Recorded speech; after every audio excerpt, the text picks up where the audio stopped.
Hey everyone, I have a couple of time consuming episodes already in the pipeline, but I want to make sure I got something out for you guys. I was going to say before the close of the weekend, but it's now Monday as I'm recording this. So a little late, but sadly, that's pretty much par for the course with me. But anyway, my plan was to, in the interim, share my thoughts on Alien Romulus. It's currently in theaters. It's a new installment in the Alien or Aliens franchise. I've heard some people refer to it, I think, as a midquel because chronologically it takes place in between the events of the 1979 film Alien, the first film in the franchise. A lot of unintentional alliteration there. And the 1986 sequel, Aliens, plural. Romulus is directed by Fede Alvarez, I think it's Fede, right? Who directed the 2013 film Evil Dead. I'm a huge fan of the Evil Dead franchise, and yet to this day, I'm still not sure if the 2013 film was meant to be a reboot or if it's just supposed to be telling the story of yet another unlucky group of kids that stumble upon the Necronomicon years after the events of the previous films. I think it does contain a very brief post-credit scene featuring Bruce Campbell as Ash uttering his famous groovy catchphrase.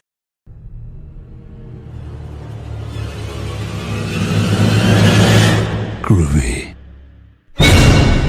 And if I remember correctly, I think there was even talk of eventually bringing back Ash and maybe some other characters from the original films and having them interact with characters from Alvarez's Evil Dead, or at least the protagonist, Mia. I think most of the other characters were killed off by the end of the film, right? But that was over a decade ago now, so who knows if that will ever happen. Not long ago, we had Evil Dead Rise, which had a different director and no Mia and no Ash, although I think Bruce Campbell did have a voice acting cameo as a different character heard on a phonograph recording. But I know I'm supposed to be talking about the Alien franchise, not Evil Dead, but I bring it up so I can give some insight into what I thought of some of Fede Alvarez's previous work. I liked his 2013 Evil Dead film. I thought it was a solid, well executed movie. I thought the special effects were great. I especially liked the look of the possessed Mia, peeking up from the cellar. Kind of a callback to Evil Dead 2 when we had Henrietta poking up from the fruit cellar, was it?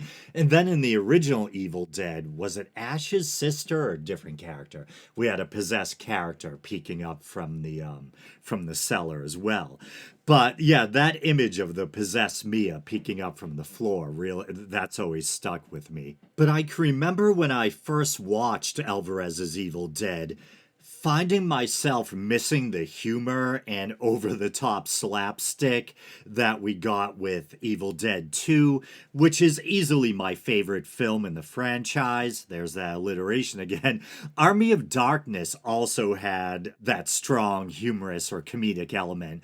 And even though, don't get me wrong, I do like Army of Darkness, I always felt like it seemed a little watered down or like they toned down the horror a bit too much. And I think that's what makes Evil Dead 2 so special. They were able to balance some pretty intense horror and gore, truly disturbing audio and visual effects, the look of the Deadites and the sounds, it's almost reminiscent of The Exorcist, but they were able to balance that with Three Stooges-esque slapstick comedy somehow.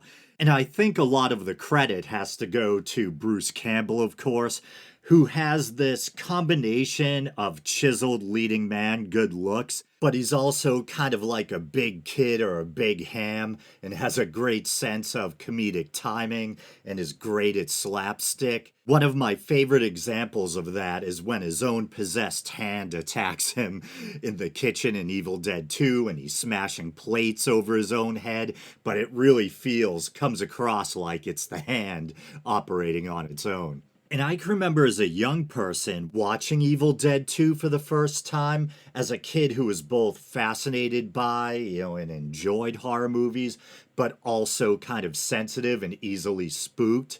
I appreciated that the comedic element was there to kind of offset the intense horror. The only other film I can think of like that is maybe is it Peter Jackson's film Dead Alive?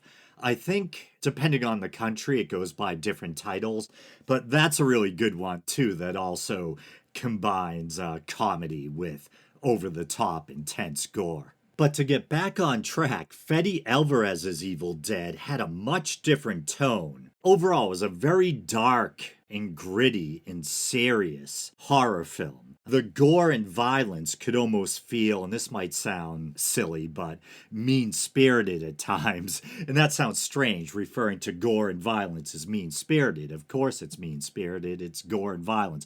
But you know what I mean. In cases like, say, Evil Dead 2 or something like that, or Army of Darkness, the violence can kind of be tongue in cheek. This was a much more dark and serious horror film once again.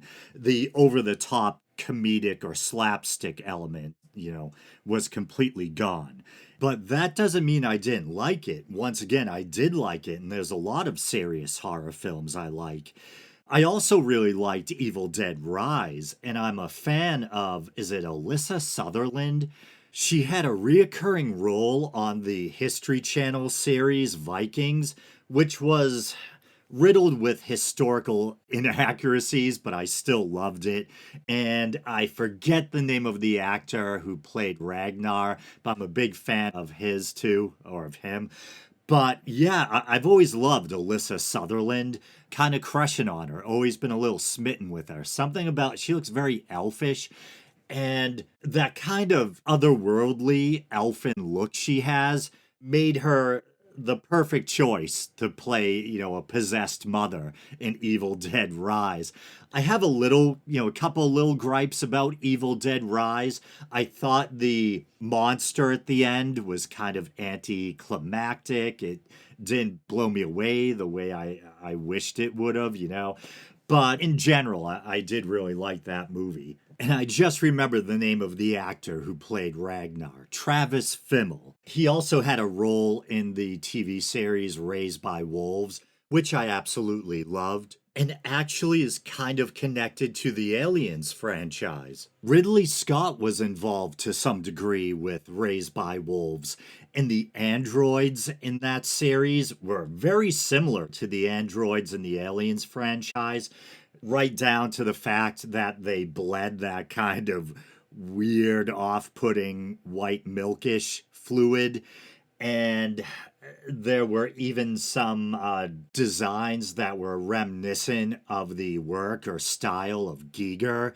I remember particularly there was one kind of weird alien creature that looked very similar to the space jockey design when the space jockey still has the helmet on. And of course, in Prometheus and Covenant, we'd get to see what the space jockey or his people look like unmasked. And then you have the engineers. Very interesting. But finally, on to Alien Romulus. And so, in short, I loved it. I have some of the same issues with it that many other people do, but they're not enough to sour me on the movie as a whole. And just a really brief synopsis of the plot, you have a group of young people stuck on this miserable mining planet. Fans of the franchise will recognize the name Weyland Yutani. That's the name of the company that runs everything.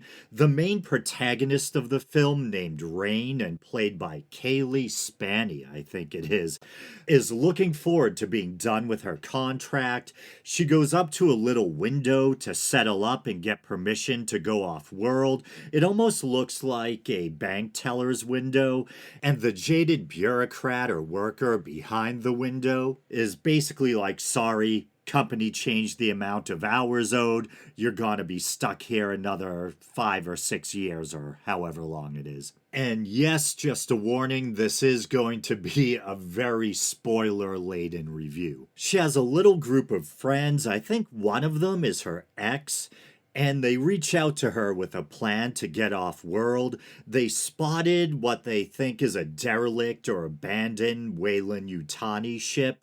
And the plan is to board the craft in order to steal or harvest cryopods, or maybe something used to fuel cryopods, because they want to travel to a distant planet that offers a better quality of life. But the journey there is going to take years and years, maybe 9 years. I'm not sure where I'm getting that number. I'm going from memory. So, in order to survive the journey, they're going to have to put themselves into a state of suspended animation or cryo sleep. And being an Aliens movie, you can probably already imagine how this might go wrong. And they want Rain, Kaylee Spaney's character, once again, to bring her brother Andy, and Andy might be the most intriguing character in the film. He's played by an actor named David Johnson, and pretty much everyone I've heard review this film seems to agree that this actor just does an amazing job, and that his portrayal of Andy is easily one of the best things about the movie. And Andy is a synth or android that was repaired by Rain's father before he died and given the directive to look after Rain. But in a sense, it's Rain who ends up acting as Andy's caretaker. He's very timid and awkward. He even gets picked on and beaten near the beginning of the film. And even though he's supposed to be this stoic automaton, I think David Johnson does a great job of injecting or tinging his performance with a bit of pathos, maybe even a sense of sadness or vulnerability. Yeah, there's something about Andy's face. And I don't know if it's the actor's natural continence or if it's an affectation he's adopting for the sake of the performance. But yeah, there's something about Andy's face, this look of almost this lost or sad look. And to jump back to Kaylee Spaney for a moment, I remember even while watching the trailers feeling like I had seen her somewhere before, and then I recently heard people saying she was in Civil War, and I'm stupidly thinking Marvel Avengers Civil War? She was in that? That was a while ago, and she looks really young. But no, they meant that recent Kirsten Dunst film about the group of photojournalists journeying to the White House during a fictitious American Civil War. I might have talked about that film a bit on the bonus show, can't remember. But in that film, Kaylee Spaney plays a young photojournalist that Kirsten Dunst, her character, kind of takes under her wing. And I remember finding her rather annoying in that film, but in fairness, I think her character was kind of meant to be annoying. She was this young, impetuous, and ambitious journalist who had this bad habit of kind of leaping into harm's way. But in this, Alien Romulus, I really liked her. And I've heard some reviewers kind of disparagingly or sarcastically refer to the cast or characters as a bunch of Gen Zers, but it makes sense for the sake of the story that the main cast would all be young. It's about a bunch of kids or young adults trying to get off this miserable planet that they were born onto. And major spoilers, as you might imagine, the ship they want to harvest the cryopods or the cryopod fuel from, whatever it is, has aliens on it. And if you're a fan of the franchise, there's that alliteration, you'll probably remember how the first movie ends.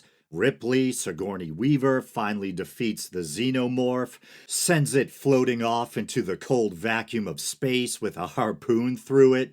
Well, in this movie, we find out that the crew that had been on this ship, or I know I called it a ship earlier, I think it may be technically a space station, and I think it has two halves, one called Romulus, the other Remus, which is obviously a reference to the mythical founding of the city of Rome, where you have the Capitoline she-wolf who nurses the two twin brothers, Romulus and Remus, Romulus becoming the mythic founder of Rome. And I think there's even a relief or plaque or display on the ship that shows Romulus and Remus being nursed by the Capitoline she-wolf. And I just called it a ship again. I don't know, whatever. But anyway, the crew had discovered the harpoon xenomorph from the end of the first film.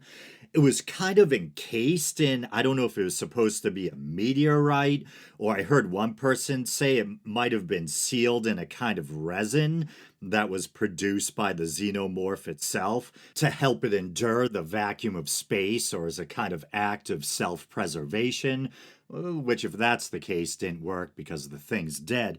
But on Wikipedia, it says in 2142, a Weyland-Yutani space probe investigates the wreckage of the USCSS Nostromo, which is the ship or craft from the first film, collecting an organic object containing a xenomorph. So it says organic object. But the movie tells us that the crew of the Romulus ended up studying and experimenting on the remains of the xenomorph. And they end up, doing all these kind of replication experiments, etc. There's rows of face huggers that look like they're in vacuum sealed bags or containers or something. They manage to distill down and replicate the black primordial goo that we see in Prometheus and Alien Covenant. And so that's the ship that this group of young people end up boarding. What could go wrong? And I called it a ship again. Is a space station technically a ship? Hope so for my sake. But I doubt it. A ship implies travel. A space station is kind of in a fixed position. I found this online. Renaissance was a Weyland-Yutani Corporation space station, mainly comprised of two separate modules, dubbed Remus and Romulus. Okay. And that's from the Alien vs. Predator fandom page, for what it's worth. Sounds right. But getting back to the plot, basically horror ensues once they're all on the space station. Face huggers everywhere, You might have seen the part of the trailer where the young Asian actress, I'm not sure what her name is, apologies, I know you'll never listen to this anyway, holds the light up to her back, and you can see the chest burster squirming around in her chest. Aptly enough, it is a chest burster, it wouldn't be in her ass. Did I just say that? I guess I did. And this is weird. Not the podcast, obviously, that's weird, and so am I. But one of the things this movie repeatedly gets praise for is the practical effects. They even use ship models similar to the original Star Wars films and the first Alien film, but there's also a fair bit of CGI as well, most of it good to be fair, but there's one glaring CGI effect that is so bad that everyone, even people like myself who really liked the film, are talking about it. When the kids, and that kind of makes it sound like I'm talking about Scooby-Doo or Stranger Things, these quote-unquote kids are probably supposed to be maybe in their early 20s or something.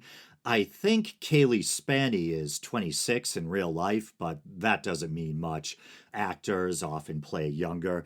Anyway, but when they board the, I almost said ship again, space station, they eventually encounter a damaged android, and I was confused at first. It looks like Ian Holm, who played the android Ash in the first film, but it's ripped in half like Lance Henriksen's Bishop character from Aliens.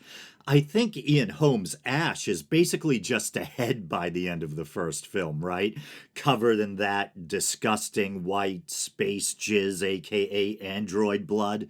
I know it was very intentional that the first film, Alien, was meant to have a lot of psychosexual undertones.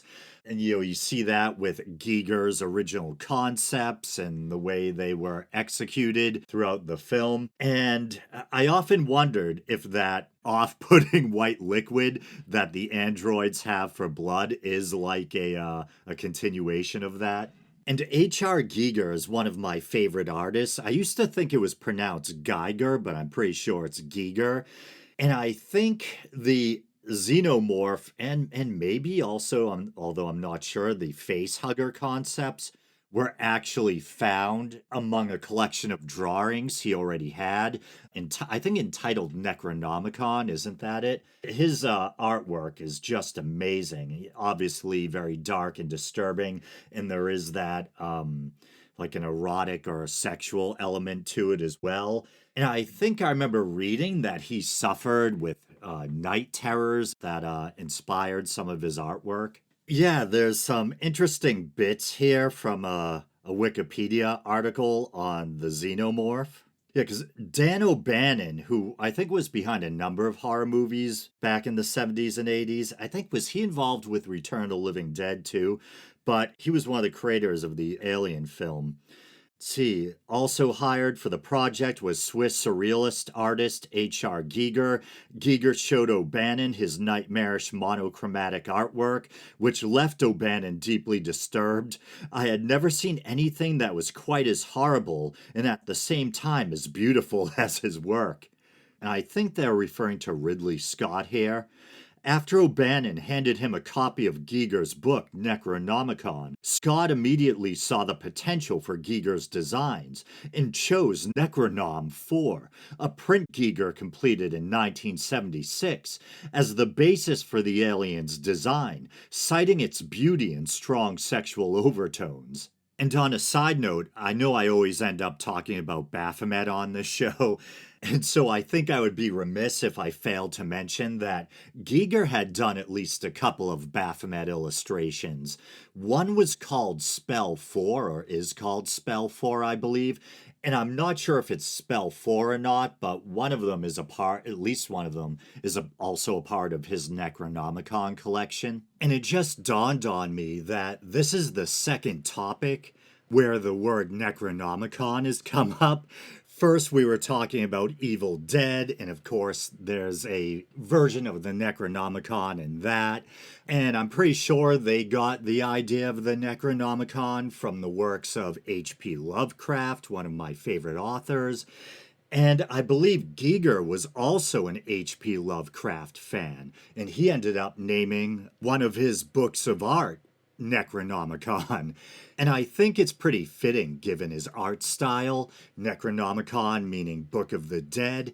And I want to quickly correct myself before someone, tries to correct me in the comments section. I believe I accidentally referred to some of Giger's works as drawings, when technically the works of art included in Necronomicon are airbrush pieces, and that's what he used, airbrushing, to achieve that monochromatic art style he's famous for. And man, do I digress a lot, apologies. But maybe I shouldn't be too hard on myself. After all, Giger is a part of Alien's history. I believe where I went off track is I was talking about the androids from the Aliens films and the gross white for lack of a better word, blood or fluid they have coursing through their synthetic veins.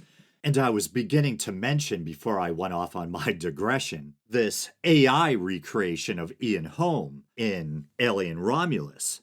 Well, the reason why I was a bit confused about the identity of this character who looks like Ian Holm in Romulus is because the damaged android isn't Ash, but another android of the same model named Rook, which I imagine is, it's a play on or keeping with the custom of naming androids in this franchise after chess pieces, I guess. Well, you only had one that I know of, right? You had Lance Henriksen's Bishop character, and now we have Rook. To reiterate, an android of the same model as Ian Holm's Ash from the first film. But I was making the point, once again before my long-winded digression, that the special effects in this film were amazing. They were excellent, with one glaring exception, namely the CGI recreation of the late actor Ian Holm. The CGI in this one instance is absolutely horrendous. It's weird. It does look exactly like him in a way, I'll give them that, but it doesn't look tangible. It doesn't look like it's inhabiting the same three-dimensional space with the other actors. It's unconvincing and gives this, uncanny valley effect because it doesn't really look like it's there. it feels like maybe they ran out of time or money and had to leave it unfinished. Some other reviewers have made a good point that if it's not supposed to be Ash specifically, why use Ian Holmes' likeness? Why not make it a different model of android and cast a real actor, who has his own look? That probably would have been a good solution, but maybe they felt an android with Ian Holmes' appearance would be really compelling and tie things back to the first film, which I get. And Ian Holm was a very, should I say, charismatic actor. I really liked him, but he had this look about him that was, I hate saying this, that was almost sinister, that made him perfect for a villain role, that made him perfect for the role of Ash. So maybe they wanted to use his likeness also to add that kind of sinister or threatening, element or tension. Which I also get, but damn, that was some janky CGI. But aside from that one glaring exception, I don't think I have a single complaint about the effects. They were great. It's just, yeah, that's kind of the thing. That one thing was so bad in contrast, it really stood out. But it wasn't enough to sour me on the film as a whole, as wonky as it was. And I guess in a weird way, it was kind of nice to see Ian Holm or his likeness again. Good old Bilbo Baggins covered in android milk. And I actually did like the character of Rook and the tension that the character provided. But I want to return to David Johnson and his character Andy again for a moment, because it's about this point in the film where his sister Rain instructs one of the other characters to place a chip or module they found into Andy's head to figure out what's on it. And it completely changes Andy's personality. It boosts his intellect and reflexes. He becomes more cold and confident, and his allegiance switches from his sister, Rain, to the company, Wayland Yutani, and to some extent he begins cooperating or conspiring with the android Rook. And once again, David Johnson's acting is fantastic. He does a great job of modulating his performance and playing this changed version of Andy. Another issue many people had with the film is these really on the nose callbacks, and by that I mean, in some instances, directly lifting lines word for word from other movies in the franchise. And I think they do this at least 3 times, perhaps. The most glaring example that a lot of people cite is a particular moment where, after reverting to his normal self, Andy comes to Rain's rescue, saving her from a xenomorph. He shoots the crap out of it and says Sigourney Weaver's famous line, "Get away from her, you bitch." Now, in fairness to David Johnson, he does deliver the line in a really humorous way, saying it as the awkward android Andy, so there's a strange little pause before he says bitch. And my apologies to anyone with sensitive ears. I know there's been a considerable amount of vulgarity in this episode, a lot more than usual. But despite the entertaining delivery, they still lifted the line directly, and the events of the movie they're lifting it from come chronologically after the events of this movie. So within the Aliens universe, Andy says the line before Ripley does, which is kind of weird. I've heard some other reviewers speculate as to why they may have implemented these really blatant in-your-face callbacks. And once again, I'm talking lifting whole lines of dialogue verbatim from other movies in the franchise. I think some people just cynically write it off as a shameless attempt at fan service, a kind of lazy attempt at fan service by the writers or, Fede Alvarez. And I've heard others suggest maybe this is the result of notes coming down from the corporate bigwigs above, the kind of soulless, out of touch exec saying, hey, you got to sprinkle some more crap from the other movies in there. Who knows? I'd like to believe, because to me at least, it's an otherwise really well written movie. And I love the plot, the premise. And it seems like a movie that, a lot of care and effort and time went into getting the details right and everything. And from what I can tell, Fede Alvarez is a really big fan of the franchise. So I'd like to believe that that Fede and maybe the other writers have enough sense and taste to realize that maybe it's a little ham handed to just shoehorn whole lines of dialogue verbatim from the other films in there, you know? So I don't know why they did that. Very strange. But some reviewers report that their audiences cheered at the moments of some of these reused lines of dialogue. In particular, the famous Ripley quote, "Get away from her." There's the drinking game word of the week.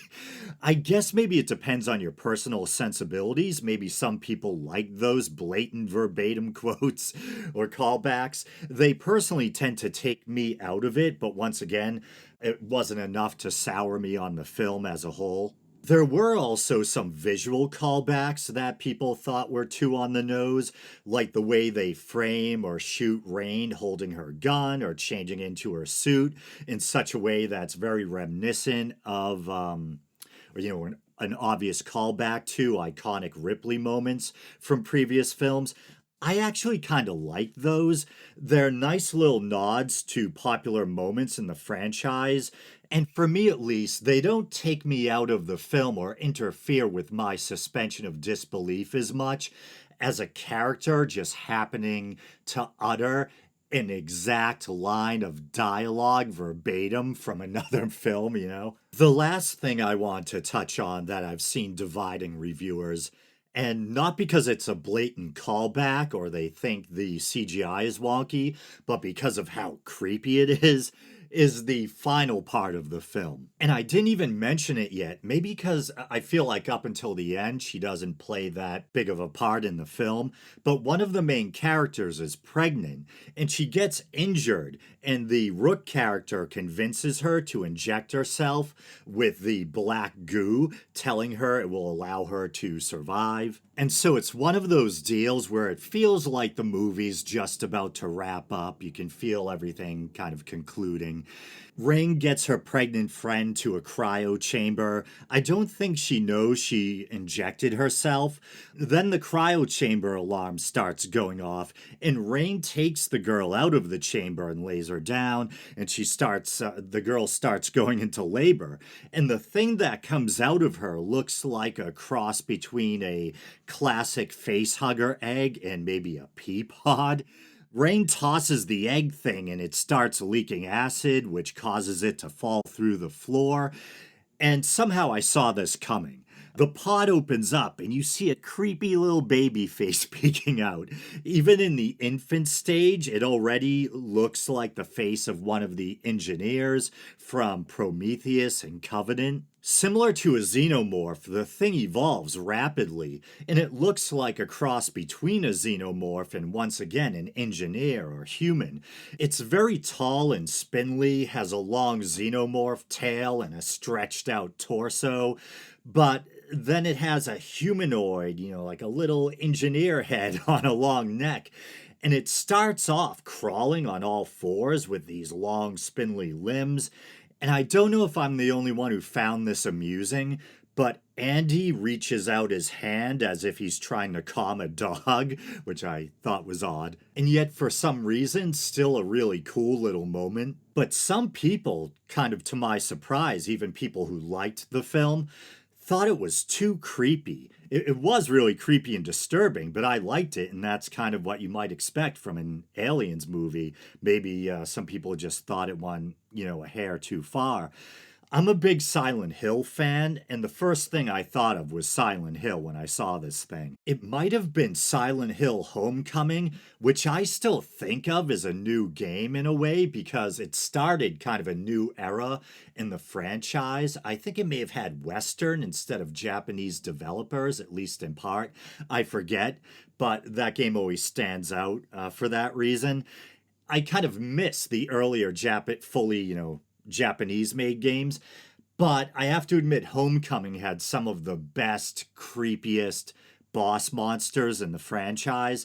And one of them was this giant, creepy doll with spindly limbs you had to fight, and the creature kind of reminded me of that. But I was going to make the point that in my head, I still kind of think of Silent Hill Homecoming as a new game, but I know it's kind of ancient now. I just looked it up 2008. That is crazy. I think that was like a few years into when I got back into gaming. I think one of the first games I played when I started to get into like modern gaming was Resident Evil 4, which I think was 2004. Why is time flying by so quickly? It is extremely disturbing. But back to Romulus. So it's fair to say that I've already ruined the movie for anyone who hasn't seen it yet with spoilers, so I might as well just keep going. As you can imagine, the monster ends up being defeated by Rain, and it feels rather similar to the final showdown between Ripley and the Xenomorph, the big chap, in the first film in the franchise, which some people have cited as another kind of on the nose callback. I actually didn't mind the fact that kind of echoed the first movie's ending, but I did think the ending of this film was a little drawn out. And I made a liar out of myself earlier when I said that aside from the wonky recreation or attempted recreation of Ian Holmes' likeness, I didn't have any other effects complaints about this film. Well, there was a moment where the monster baby, while Rain is fighting it, kind of pops back up. It's almost like a jump scare moment, and we get a close up of its face, and its face is partially damaged or eaten away. And I thought the CGI looked a little off there too. It almost reminded me of like that the first Mummy movie with Brendan Fraser. Remember the CGI was all right for the time, but especially looking back, it doesn't really hold up all that well. The way the mummy's face would stretch or deteriorate, it looked off. Kind of felt the same way with this creature's face, at least in that one particular scene. Some people have also criticized the monster in the final act as being a ripoff of the quote unquote newborn from Alien Resurrection, I think it is. But to me, they look completely different. I can see a similarity in the sense that they're both creepy monster babies who want their mothers, but the creature designs are completely different in my opinion. But with that, I'm going to call this episode a wrap, and I hope I didn't release it too long after the fact, and I hope it wasn't too rambly and long-winded. I know some people just like quick, concise movie reviews, and I promise I'm not turning this into a movie review channel, but you guys know every once in a while I do one. And I do have another one planned. I was a huge fan, still am, of the first Crow movie, so I'm going to offer my thoughts or response to the new Crow movie. And as you can probably imagine, I did not like it. But so look forward to that as well. But with that being said, as always, thank you everyone for listening, and later, brothers and sisters.